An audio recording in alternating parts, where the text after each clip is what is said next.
It's one thing to point out the problems with the case. It's one thing to have a lot of people say it's a bad case. But when the district attorney's office wants to vacate its own murder conviction for only the second time ever, that's a life changer.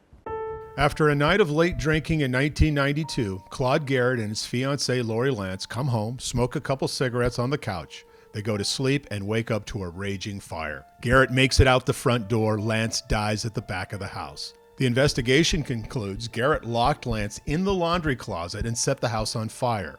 Murder by arson. But there are problems with the case. Lance was not locked in the laundry room. The latch was never locked. And the science used to claim Garrett used kerosene to start a fire in the living room is now considered junk science. Also, if Lance and Garrett were burned in different rooms at different times, why are their injuries identical? They could only be identical burns if they were together in bed side by side when the fire started. 11 fire experts from around the world have looked at the case, and every single one of them has concluded no proof of arson. That's significant.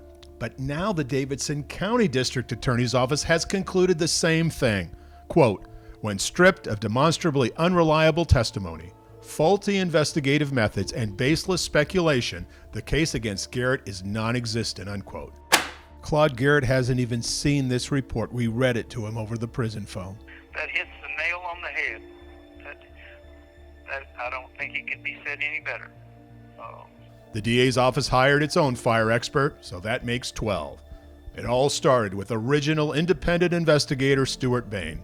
Mr. Garrett, for 30 years nearly, the only thing he had on his side was the truth. He had the truth. The only thing he had was the truth. The Innocence Project and the DA are asking Judge Jennifer Smith to release Claude Garrett immediately. It's hard to put into a few words, Dennis, how 2 decades of work on this, it's hard to put into words. Understand, Stuart Bain has been working 20 years for free on Claude Garrett's behalf. This is deeply personal. When Bain testified in Garrett's trial, he did not convince the jury, and he has never forgiven himself. I could have done it better. I know I could have done it better. I could have delivered, but that unfinished moment in me of being the fire expert on the stand on behalf of Mr. Garrett, the inevitable word failure comes to mind, and so it's a raw pill to swallow.